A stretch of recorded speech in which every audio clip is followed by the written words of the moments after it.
I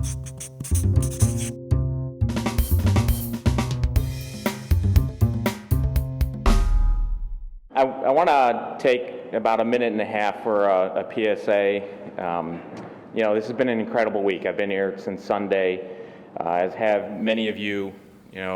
This is, after all, Global Entrepreneurship Week, our single largest endeavor that we sponsor at the Kauffman Foundation. And it really has provided a platform for activities and functions and collaborations with organizations like this one, for events like this one, which really are working very, very hard at redefining what it means to be an entrepreneurship education. And we are, just big fans of this kind of disruptive thinking. It affords us an opportunity to engage with other organizations. I see Heather Van Sickle back there with NACI. We had a great conference with them this fall. If you're not part of that organization or you don't know what they're doing, you should figure it out. And I do want to do one specific call out because, GEW, and we take credit for it as we should because we write the biggest check for it. But it's really the Public Forum Institute here in DC that's our organizing agent for that, Jonathan Ortmans and his staff, Aaron and Mark. They really make us look great because I got to tell you, it is no simple task to coordinate, 37,000 events in 123 countries. So I don't know if PFI is in the house, but kudos to them and thank you for all that. So I'm just going to do a little setup to what we're here to talk about today. And I wanted to give you kind of an overarching theme as to why Kauffman is getting so involved in these spaces that we are and being involved as we are in certain projects. Because we are, arguably, and I hope I don't get much argument from the people in this room, we are at historic times economically speaking. And we are recognizing, because we have the good fortune to have brilliant economists and PhDs that work at the foundation, we have the good fortune to interpret the data. We can see the trends that are happening, and it's not encouraging from the standpoint of a whole host of economic, measures. But the one area that is encouraging is the impact that entrepreneurs have on the economy.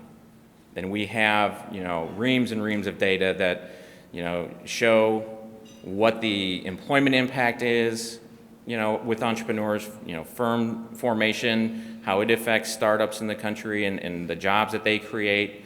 We know, in fact, that, it's the catalyst of all new net job growth in this country, and people like you who are either supporting this ecosystem, participating in this ecosystem, or among the, the many that we acknowledged yesterday at the White House in just a brilliant event. If that doesn't restore your faith in the potential for the future, nothing will. It really comes down to us, this notion of democratizing entrepreneurship, because this was a founding principle of our foundation. As we like to say, before the term was in common use, namely entrepreneurship, the concept still existed. It was embodied by the life of Mr. Kauffman, who understood intuitively that every individual that we can inspire is vital to the future of our economic welfare. This was, in Mr. Kauffman's mind, the ultimate act of patriotism was to start and grow a company. And for those of you who were with us at the White House yesterday, you heard me share his life story and how his little adventure, grew into something that was pretty powerful, and afforded him, frankly, opportunities, and many of the associates, hundreds of the associates that joined him on that journey, a life and an opportunity that they wouldn't have otherwise had. So let me bring, there's the premise in the past. Now let me bring it to the near future or near term. In 2006, we published this book, The Entrepreneurial Imperative, written by our CEO, Carl Schramm, another brilliant person that I have the good fortune to work with.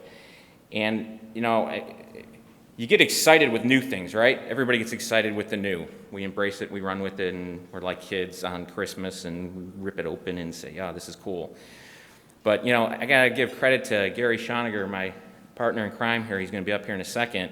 He helped me rediscover this text. I first got to read it when I was working at a very innovative organization in Northeast Ohio called Jumpstart. There's a couple colleagues from Jumpstart here, so if you want to learn about the great work they're doing, feel free to harangue them later today. That's where I first saw it, but as I read some of the quotes that were around this, for the United States to survive and continue its economic and political leadership in the world, we must see entrepreneurship as our central comparative advantage, or run the very real risk that we will become progressively irrelevant on the world stage and suffer economically at home. Put that in the context of that being in 2006. Fast forward to today. I think it's more profound and more applicable today than it was the day it published. And that's why we're committed to doing the kinds of things we're doing. So with that, I'm going to just segue very quickly and explain why it is you're going to hear from the next speaker. Because, we have grappled with entrepreneurship education as we do. It's in our charter of what we do, and we have hosts of programs from Fast Track and in the collegiate space, iBridge Network and iStart, the Urban Entrepreneurship Program. We have a pretty rich and robust portfolio of services. But as we did a gap analysis in the marketplace to try to understand, what were we missing, we really started identifying the fact that there's this, again, ties back to this notion of democratizing entrepreneurship. There's this latent potential in this untapped segment of our population that's not covered by this big money paradigm.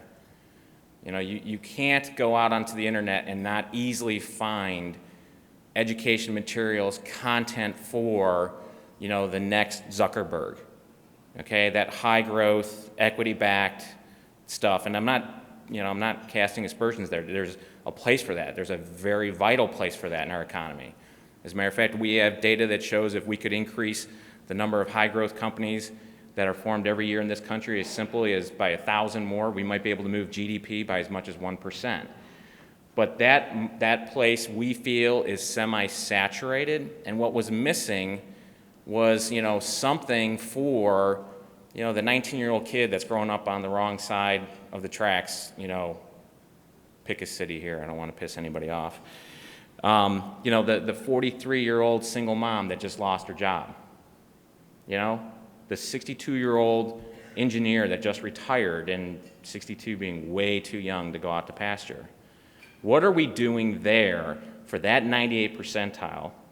And the whole Occupy movement makes me really leery to start throwing percentages out. But for that 98%, what is there in the space from an inspiration and involvement and engagement standpoint? And that was the motivation for us to really get behind this new program, Who Owns the Ice House, that was brilliantly written, co-authored by the Pulitzer-nominated author Clifton Talbert and Gary Schoniger, who is founder of the Entrepreneurial Learning Initiative, and an absolutely brilliant course that was constructed around it that really goes to the heart of an entrepreneurial mindset. Not only serves you well in a business capacity, but it serves you well in life.